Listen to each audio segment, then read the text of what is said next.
Howdy, beautiful people. Elisa Medhu's here with Michelle Gray. Uh, Her information is down below, but it'll be on the screen as well. Wonderful channeler, wonderful healer. And we've got my son Eric from the other side. Hi, Eric. I love you. He says, I love you, Mom. I And love you more. maybe this will be in time, posted in time for Halloween or close to it. Probably before that. Anyway, we're going to talk about the creepy 13 crystal skulls of Atlantis. Quite fascinating. All right, crystal skulls are human skull hardstone carvings made of clear or milky white quartz, also called rock crystal, claimed to be pre-Columbian Mesoamerican artifacts by their alleged finders. However, these claims have been refuted for all of the specimens made available for scientific studies. A lot of people have brought fakes to be studied. Okay. The results of these studies demonstrated that those examined were manufactured in the mid 19th century. That's not the real one. Almost certainly in Europe, blah, blah, blah. Despite some claims represented in an assortment of popularizing legends. See, the thing is, here's what it really happened. I've been watching Gaia channel.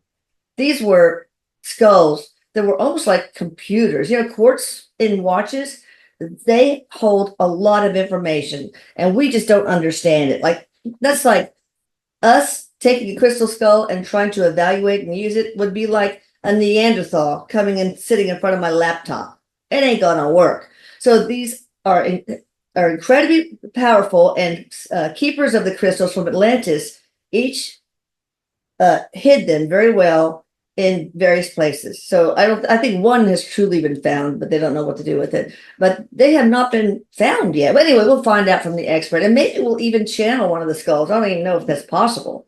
I mean, rocks are living beings in a Mm-hmm. way. Mm-hmm. All right, so hi Eric, let's do this. Why do scientists believe they were made in the mid 19th century in Germany? Well, are they from Atlantis, the real 13 skulls, Eric? Yes, he says, actually he says there's more than 13. Oh, He says there's 13 of that type. He says there's other skulls. There's other he's actually saying creatures, oh, wow. other creatures, and he says this is not limited to Earth. So there's skulls that are here, but he also says off planet as well. He says, Mom, this way of keeping information, recording information, has gone on for billions of years. Wow, Like interesting. this is he's calling it like the computer. It He is. says That's he goes, what. forget AI technology. This is AI technology.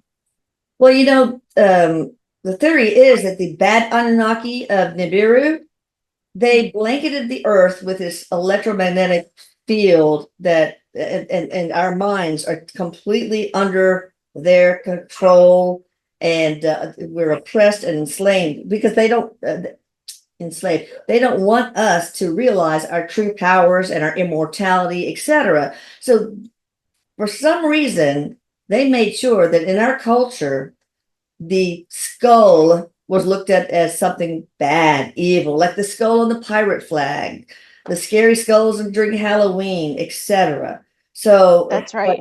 but they're not. They're He just says they're really not at valuable. all. He says they're actually very respected. He says it means it's information, it's transformation. The skull is the link between our physical world and the non-physical world. He says it's very ceremonial. Mm. It represents intelligence. He says it also represents divine feminine wisdom as Mm. well. And so he says, you're right, Mom. He says the implication or the Reputation. tampering, Oh, the tampering. tampering that was done at one time, um, that has continued in many different ways, is to keep us or to try to keep us enslaved in fear Yeah. and to keep the information away from us. And he says, and that's really what and he's calling it hundreds of years of awakening, because even though it's sped up at this time, we are awakening to the ideas of who we really are and the information that has been kept from us. Yeah, that's interesting. So why a skull though? Why a skull? Yeah, He says, why well, yeah, why that? he says because the skull represents a transporter. He says the skull is what keeps, he goes, think about information. Where is information kept in the human body? He goes, the brain is like the motor. The Okay. brain is the motor. He says, well, the skull is holding information. Okay. He That makes says that sense. these skulls are like recorders. They hold information. He says crystals hold information. Now, these skulls, he says, have each one holds a different type of information. And he also says connected to different planets, not only the record of our history on Earth, but there are skulls that have record history of other planets that have beings on it currently that we've not yet discovered but will. Interesting. Well, does each, we'll talk about the original 13. I know there's more, but does each one have a different purpose or hold different types of information? Or do they all hold all of it? Each skull has, he says, a bit of different information. Yes, he says. So think of, he's actually showing me one skull that has a lot of information in regards to Atlantis and a lot of Earth's information. He says it's not that the other skulls don't have some of that information because there is a link to all of them. But he says there's also like another skull will be focused on the information coming from another planet. Oh, How okay. was that planet inhabited? What happened on that planet? What took place on that planet? And he says, and there's one skull that has all the information. He says, kind of like a Oh, master key, master control. oh. Do these things need to be activated to use them in some special way? If so, how? He says that they're not understood completely, of course, but he says it's not going to be activated by everyone. He says it's a mirror. The skulls have a mirror effect to them. So, dependent on the individual that's connecting with the skull. So, Oh, it's going to mirror what is at the core of that individual. So, he says, Mom, if we were to put a skull with someone that has the DNA of the connection to a priest or priestess in Atlantis, they're going to be able to get information from it that probably somebody else that doesn't have that same bloodline would not be able to. And he says, and that would come forward with visuals. He says it would come forward, and he actually says technology of sight. He shows me being able to actually see in front of you, like projecting oh wow. images. He says they really have a lot that they can do, but Like holographic images? yes, he says we're not at the point of advancement at this point in time to be able to receive everything that the skull would be able to give us. Is some of He the says information the uploaded to people? yes, Okay. yes, Telepathically? yes. And he also says, now if somebody is in contact with one of the skulls, even if they're not developed, he says it can give them, um, he says, so if you're holding the skull and you don't normally pick up on psychic information, you're going to get psychic information with the skull. But he says um, it's also very protected because if it gets into the wrong hands, it can Okay. mirror reflect the intention of somebody who maybe doesn't have the best intentions for humanity as well. Oh wow. Um, how were they created? Were they manifested? And where did they originate? At least most of them. So he's saying here on Earth, but he says human beings in he's saying no, we're in a very different form. He says we're in a form that's a lot closer to source. our connection being a lot closer to source, but he says that there is ET technology. So there was assistance from ETs. This was not solely done by a human being. He says that the technology in shaping and creating them was done with the change of structure. He's showing like molecular structure, and he shows water and light Oh, wow, for their interesting. creation using Wow. water and light. There's no tools. I'm Oh, not seeing any tools at interesting. all. It's like Uh, changing form because there's a crystal which looks like it has many different sides to it, sharp edges, and I can actually see the structure, like the little molecules inside, the movement, the structure that is changing, and cool. it's in water. Like there's water and there's Hmm. light being directed towards it. And Erik says in Atlantis there was a great use of crystals and directing light, Oh, using interesting. like light technology. Well, I look forward, guys, to have to starting this creating crystals for you guys that are encoded with Arcturian codes. So I'm going to put that information in them when I'm in the scalar field. So stay tuned for that. I just have to think about how to engrave them. Not easy. Must you hold these crystals, these skulls, to get the information, or do you just stand? Can you just stand in front of them? You can stand in front of them. Okay. You can hold them. He says, depending on what your vibration is, he Oh. says actually holding the crystal can make you sick as well Oh. because of the potency. Wow. Yeah. He even says being in the presence of one, whether you're physically in the presence or you're connecting to one, so consciously connecting to it, it has the ability to make you feel either uncomfortable Mm. or to give you a higher vibration depending on what your set point is to begin with. Oh. Yeah. Oh. Is the Mayan Aztec connection true with these skulls? And what is the prophecy around 13 skulls, if any? He says yes, and he's talking about Hmm. recording of time, and he also Interesting. says Wait, that's the next question. And part of the same question. Are the Mayan timekeepers present to help bring unity at this time? So tell me more about that. yes. He says it's recording of time, and he says he's talking about in the history that we understand about our awareness of the crystal skulls, how Okay. the awareness keeps coming forward. He says because we're starting to, how would I say that, Erik? Um, Match up history. We're starting to match up with, and he says the stars, astrology as well, because he's saying the 13 matches with the Mm. moon cycles. And Oh. he says, so it's a recorder of time. Now, he's also saying that is there prophecy to them? Well, he says it's about collecting ourselves.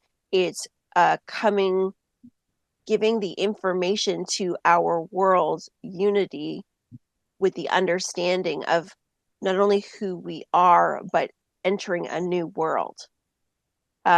He says there's a lot of information about the skulls coming together, and he's showing me that there's a skull that's not on the planet, Oh. that it's not even on the planet. But he says that it doesn't need to be on the planet for the prophecy to come together Oh, or okay. for it to happen. What is a prophecy? One of unity? Yes, he says what it represents, and he says that it's not representing the world crumbling. It's not representing, um, he says there's some information that's come across that creates a bit of fear in people, Yeah. but he says that it's here to be able to record the world coming together. And he keeps saying Oh. as one. And he said it's changing the balance in the world. This is going to be a physical representation of what's taking place right now as far as our uh, belief systems. And he says, understanding that it's all one. And he's showing me flashes of like religious text and of recorded history, like science, like Oh, everything wow. being the same. We have all these different stories, it's all the same. So it's rewriting our history, including the history that was omitted. So it's us understanding our true history. And he is also showing me that the crystal skulls are really one piece, because he's showing me Egypt, and there's some other areas around the world that have items that are buried that contain information. And he's showing it in the form of a rock, Okay. like some form of a crystal. And he keeps saying moldavite. Moldavite. Interesting. Moldavite. Wow. So, are they working right now, or must they be activated? I mean, even if they're hidden. Oh, they're working. Oh, wow. Yes. Yeah, are they recording information, for example? Consistently. Wow. Is it true that any of the skulls arrived from the Pleiadian star cluster? He says yes. Okay. How many fake skulls were made? And are any of them on display, like acting like they're real? Suckers. Yes, he says, okay, he's showing me one right now that's on display that is not real. And there are people that know it's not real. Oh. He also says that there's one that's on display, that there's another one behind the scenes, so they don't show the real one. Oh, so They're they not showing the passed real down one. one real one? Mm-hmm. Wow, what are they doing with it? It's covered. He shows me it's covered. Um, he says there are people that understand, Ooh. and he says people that, and he's not saying it's negative. They understand the delicacy of the information, and they're not quite sure how that would affect humanity, so that it's safe for What is people it to covered be able in? to be in presence of it. Oh, what's it covered in? Just with a It's a black blanket. cloth. He's showing a black cloth over it, like something dark over it. So I don't know Okay, if it's right. inside something, or he's showing it like covered with a cloth. Does that person or people, do they have Atlantean roots, perhaps? And that's why they understand that its importance. Uh, he says yes, but he's also saying ET. ET roots. Oh, maybe an alien hybrid or just roots. Roots. This Okay, is roots. interesting. Have they figured out how to use the real skull? He says they're consistently working with it. Oh, Have they figured out how it works completely? No. He says that this is, if we were to write a book on what the crystal skulls were able to do, he says we're looking at a book that would be like this. oh God. Like, Okay. it's quite thick. Wow. Are the skulls, I guess some of them are from Atlantis, but were some of them made in South America during the Aztec or Inca period? I mean, the Pleiadians, the Pleiadian star structures, one or more were made there. Some were made in Atlantis. Were any of them made anywhere else?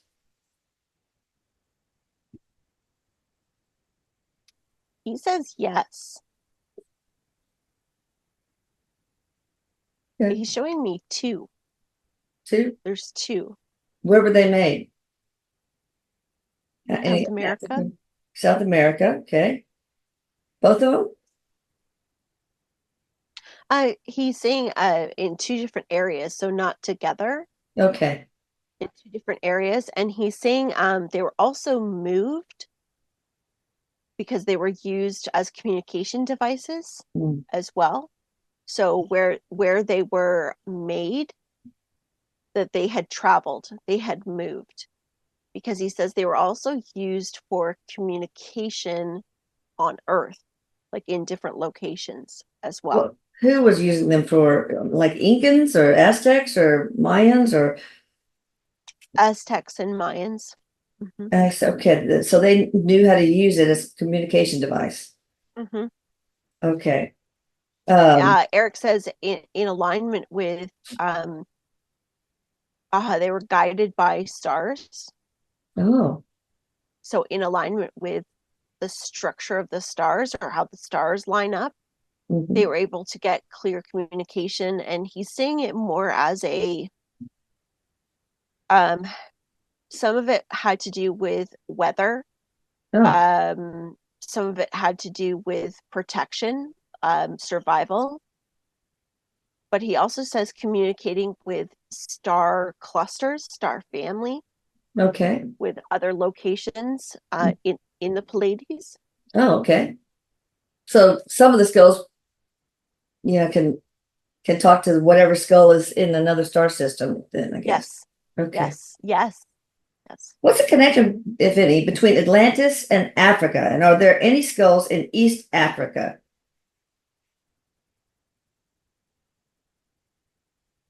You said the two were not in Atlantis. One is in South America. Maybe the other one is in South America. I don't He's not showing me any in South Africa. know. Okay. What about Cuba? And I'll get back to this link. Is there or was there ever a crystal skull located off the west coast of Cuba? There was. Oh, There where's that was. now?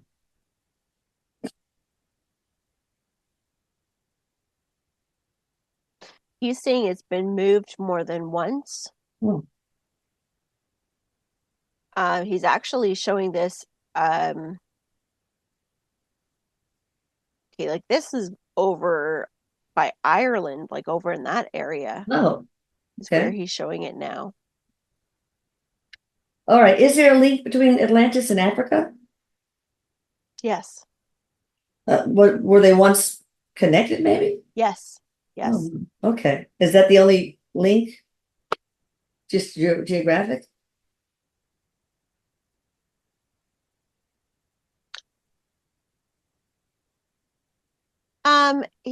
Yes, geographic. He says Atlantis was quite large. Um, Yeah, Maybe even bigger than we may have thought it was. I It's heard quite that. Yeah. large. Yeah. Okay. Where around the world? Well, from what I understand, the Atlanteans, prior to the deluge, maybe after, I can't remember, made sure that all of these skulls were hidden, spread out across the world. And well, here comes Maria, so Bella's gonna bark. Because they didn't want them to be found because they had a lot of power, but maybe also because when they're together, something happens. I mean, or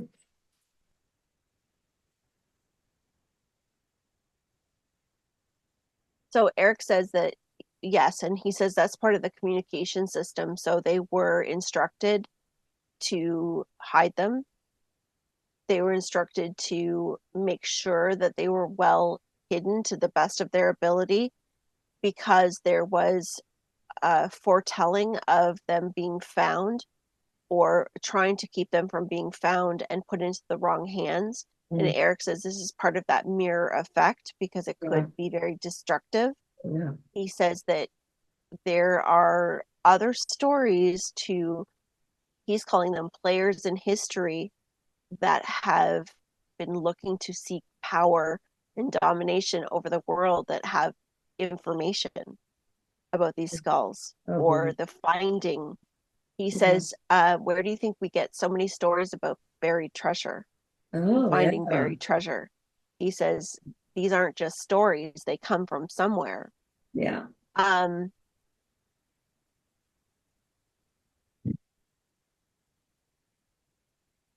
he says, in the coming together of them, being put together. So he says, this is the same as what he was explaining earlier, again, about the mirror effect.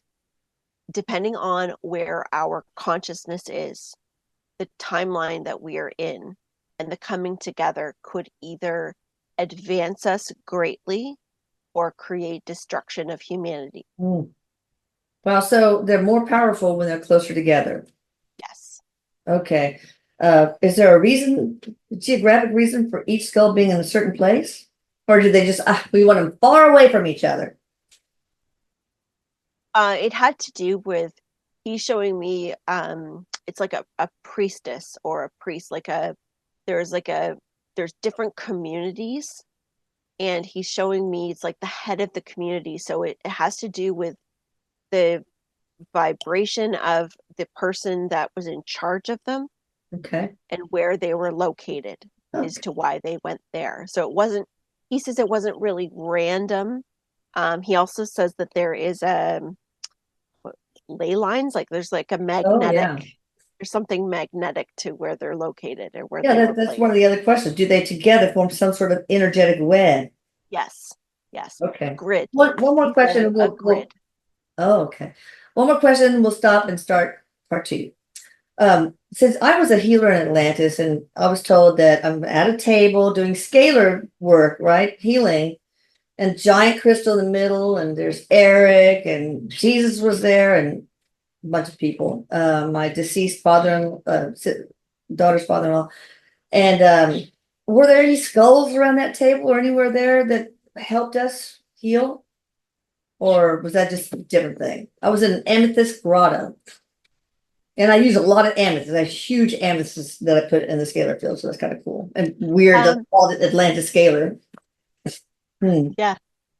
Erik says, Mom, you had awareness of the skulls. Okay. So you had awareness. He says you didn't work directly with them. Okay. That he says that just wasn't your specialty.